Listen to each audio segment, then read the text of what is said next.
पण माझा स्वभाव आहे, एकदा एकावर प्रेम केलं तर मी प्रेम जरा जास्त करतो. माझी चूक आहे, मी मान्य करतो. तुमच्या सगळ्यांची मी क्षमा मागतो.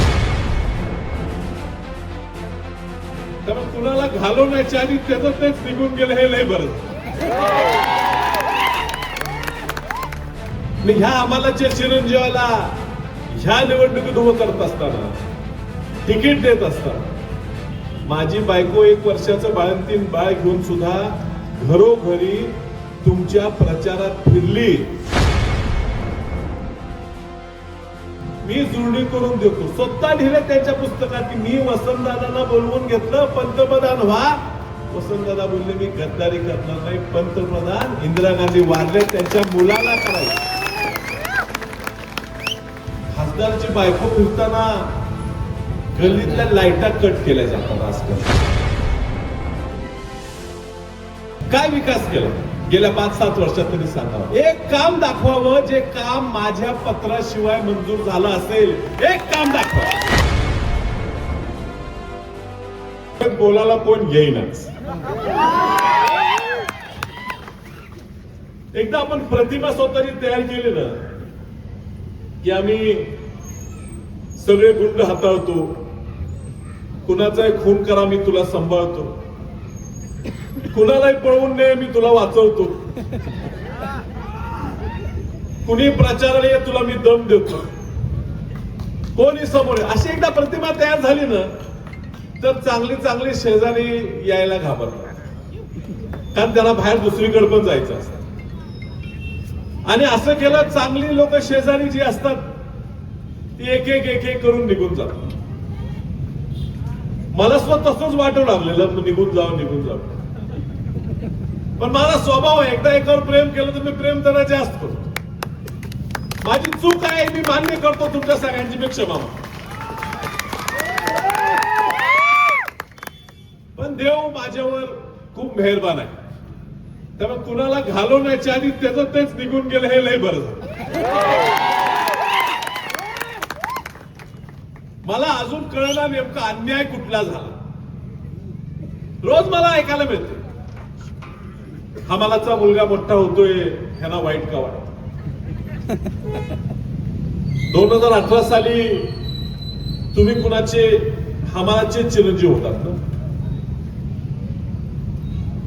मी ह्या आम्हालाच्या चिरंजीवाला ह्या निवडणुकीत उभं करत असताना, तिकीट देत असताना माझी बायको 1 वर्षाचं बाळंतीण बाळ घेऊन सुद्धा घरोघरी तुमच्या प्रचारात फिरली.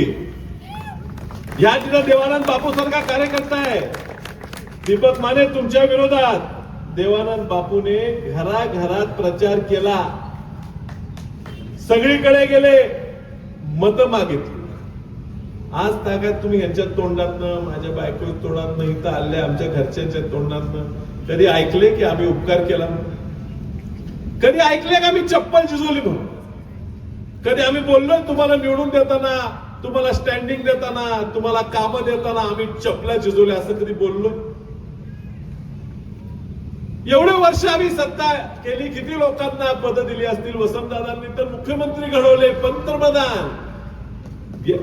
तुम्ही जर राष्ट्रपती त्यावेळेचे ज्ञानी जयसिंगचं पुस्तक वाचलं तर त्या ज्ञानी जयसिंगच्या पुस्तकात लिहिलेलं आहे. त्यांचं राजीव गांधींचं पटत, इंदिरा गांधींचं पटत नव्हतं. वाद झालेले, राजीव गांधींचं पटत. त्यांनी वसंतदादांना बोलवलं, वसंतदादा तुम्ही पंतप्रधान व्हा, मी जुळणी करून देतो. स्वतः लिहिले त्यांच्या पुस्तकात की मी वसंतदादांना बोलवून घेतलं, पंतप्रधान व्हा. वसंतदादा बोलले मी गद्दारी करणार नाही, पंतप्रधान इंदिरा गांधी वारले त्यांच्या मुलाला करायचं. तरी कधी भाषा केली का वसंतदादांनी? एक भाषण नाही का मला ऐकून दाखवायचे? वसंतदादा बोलले असतील उपकार केला, तुझ्या बापाला पंतप्रधान केला, आम्हाला तिकीट मिळालं नाही मिळालं, गप बसलो, नाराज झालो. कधी उपकाराची भाषा केली का? 50-60 वर्ष सत्ता भोगतोय, 50-60 वर्ष कित्येक लोकांना पद मिळाली, कित्येक लोकांचं राजकारण उभं राहिलं. एकदा तरी कुणाच्या बद्दल बोललो का? एकदा तरी सत्ता आहे, मुख्यमंत्री पद 4 वेळा मिळालं म्हणून तुम्हाला दहशतीनं मत मागितलंय का? एकदा तरी मागितलं का? एकदा तरी तुम्ही प्रचारला, आमच्या घरात आला, आमच्या दारात आला, आमचा विरोधक जरी असला तर तुम्हाला कधी बोललोय का आमच्या दारात यायचं नाही मत मागायला? तुमचा अधिकार आहे. आमच्या कधी विरोधात लोक लढली नाही. विरोधक दारात आला तर आम्ही स्वागत करतो. आत या म्हणतो, शरबत घे, चहा घे, तुला काय पाहिजे का विचार. खासदारची बायको फिरताना गल्लीतल्या लाईटा कट केल्या जातात आजकाल,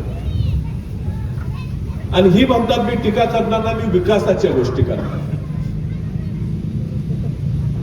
काय विकास केला गेल्या 5-7 वर्षात तरी सांगावं. एक काम दाखवावं जे काम माझ्या पत्राशिवाय मंजूर झालं असेल. एक काम दाखवा.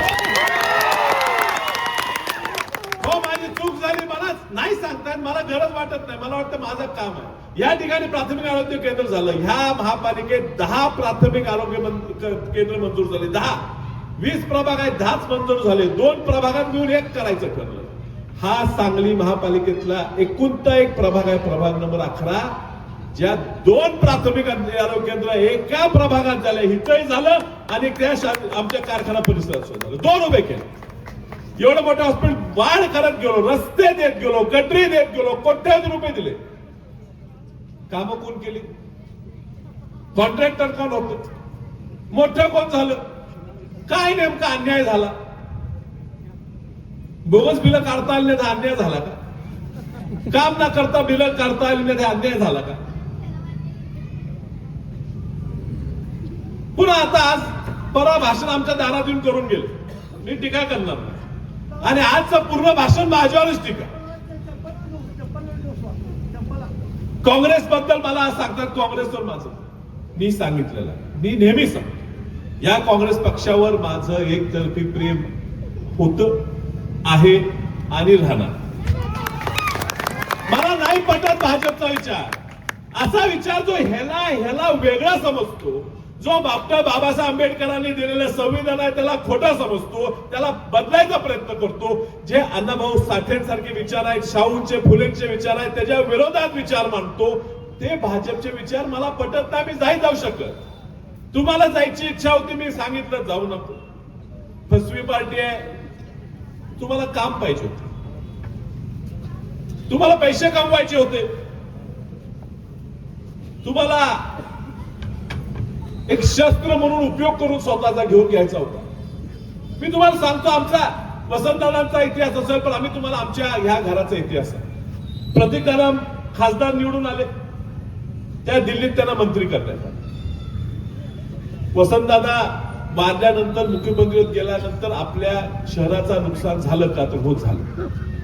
आपल्या जिल्ह्याचं नेतृत्व संपलं, गेलं, आपलं नुकसान झालं. पुन्हा त्या घरात नेतृत्व वर यायला पाहिजे होतं. कुठेतरी आम्ही कमी पडलो असू. तुम्ही प्रतीक पाटलांना निवडून दिलं, ते मंत्री झाले, आणि एकदा निवडून आले असते तर कॅबिनेट मंत्री झाले असते. प्रचंड आपल्या विभागात काम झालं असतं. पण सगळ्यांनी टार्गेट केलं आणि प्रतीक पाटलांना पाडलं. मदन भाऊंना तुम्ही अपक्ष निवडून दिला, मदन भाऊंना मंत्रीपद मिळालं, कॅबिनेट मंत्री झाले. आता मदन भाऊ आणि एकदा निवडून आले तर मुख्यमंत्रीच होतात की काय अशी परिस्थिती निर्माण झालेली, कारण राज्यभरातला वसंतदादाला मानणारा गट एकत्रित आला. पुन्हा घर वर येते का काय म्हणून सगळे परत एक आले आणि मदन भाऊंना पुढच्या निवडणुकीतच पाहिजे. किती अंतर गेला. मला खूप त्रास झाला, पण त्रास तुम्ही सगळ्यांनी प्रेम केलं, सगळ्यांनी मदत केली. कुणाचं नाव एकट्याचं घ्यायला, त्यांनी केली, तुम्ही केली, सगळ्यांनी केली. मला तुम्ही अपक्ष म्हणून निवडून दिलं, त्या दिल्लीत पाठवलं. त्या दिल्लीत गेल्यावर तुमचे प्रश्न मांडण्यासाठी भांडलो, रडलो, काय करा लागलं केलं. पण ह्या लोकसभेचा, 18व्या लोकसभेचा सगळ्यात जास्त मुद्दे मांडणारा खासदार म्हणून देशात नाव मिळवलं. मग आमचे शत्रू असणार, येणार परत. हा मोठा व्हायला लागला.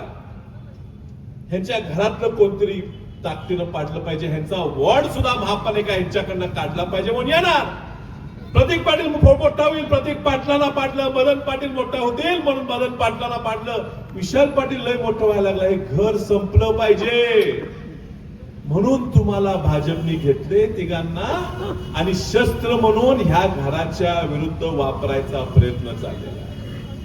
आणि तुम्ही स्वतःचा वापर करून घ्यायला गेला, कारण तुम्हाला बंगले दिसतात, पैसे दिसतात. प्लॉट दिसतात. तर माझं दुर्दैव आहे की मला कदाचित माणसं ओळखायला चूक झाली, वेळ गेला. माझ्या जातीवादाचा आता नवीन आरोप केला. एवढं वर्ष आम्ही राजकारणात आहे, कधी समोर आलेला माणूस कुठल्या जातीचा आहे का धर्माचा आहे आम्ही पाहिलं ते माहीतच नाही आम्हाला. कधी विचारत नाही, बघत नाही. माणुसकीच ही जात ही वसंतदादांनी आम्हाला शिकवली. स्वातंत्र्य लढाई लढतात त्याच्या सोबत कोण होतं, तो कुठल्या धर्माचा होता, जातीचा होता, कधी पाहिलेलं नाही आम्ही. आमच्या घरात ते संस्कारच नव्हते. आज निवडणूक आल्यावर कुणाला तरी वाटते अरे हे जातीचं, तो जातीचा, तू ह्या जातीचा. त्या पोराला सुद्धा आम्ही असे संस्कार केले नाहीत की त्याला माहित असा होतं कुठल्या जातीचा. ही सगळी आपलीच माता भगिनी आहे, आपलेच भाऊ आहेत, ते आपलेच वडील आहेत, असे संस्कार आम्ही त्याच्यावर केले. गुंडांना आणि क्रिमिनल लोकांना, वाईट लोकांना ताकद द्या असे संस्कार यांच्यावर आम्ही केले. आम्हाला विकास या भागाचा करून दाखवायचा. का भाजपला करता आलं? सत्ता आली नाही, थोडी आमची मागे राहिली, पाहिजे तेवढं मला काम करता आलं नाही. मी खासदार नव्हतो तर मी ह्या ठिकाणी निधी दिला. खासदार झाल्या 7-8 कोटीचा निधी एका वर्षात व्या वॉर्डात दिला. नारळ फोडायला तुम्ही आपलं आता निवडणूक फोडून जाणार होता म्हणून तुम्ही कदाचित मला बोलवलं नसेल. पण मलाही वाटते येणार 3.5-4 वर्षाचा अजूनही आपल्या लोकसभेचा काळ शिल्लक आहे. ह्या काळात ह्या परिसरात जास्तीत जास्त काम, चांगली शाळा ह्या ठिकाणी बांधावी. अशी शाळा बांधावी की मोठे मोठे कोट्यावधी रुपयाच्या शाळा बांधल्या जातात, लाखो रुपयाच्या फी असतात. त्या फी भागातल्या शाळेपेक्षा आपल्या ह्या ठिकाणी चांगलं शिक्षण तुम्हाला या ठिकाणी मिळावं, अशा शाळा ह्या ठिकाणी बांधल्या उभारल्या गेल्या पाहिजे. तुमच्या सगळ्यांच्या लहान चिमुकल्यांना एक चांगली शाळा ह्या ठिकाणी असली पाहिजे. आपली सुद्धा पोरं, विशाल पाटील जाऊन इंग्रजीत बोलतो लोकसभेत, आमची पोरं पण इंग्रजीत बोलावी. ती कुठल्या जातीचे कोण विचारणार? आम्ही नाही विचारणार. सामान्य पोरं पण या ठिकाणी शिकली पाहिजे, यासाठी आपण प्रयत्न केला पाहिजे. का होऊ नये? चांगले कॉलेज या ठिकाणी का होऊ नये? तुमचे रस्ते चांगले का होऊ नये? का सुरक्षित आपल्या तुम्हाला आम्हाला वाटू नये? त्या ठिकाणी लहान पोरं ते टाकीत चढलेलं आहे, माता भगिनी लाईट काळजी पडतो काय म्हणून मग अशी चाललेलं आहे, उतर पडशील. पुढचं बाळ घराबाहेर पडताना तुम्हाला मला काळजी वाटणार? मला माता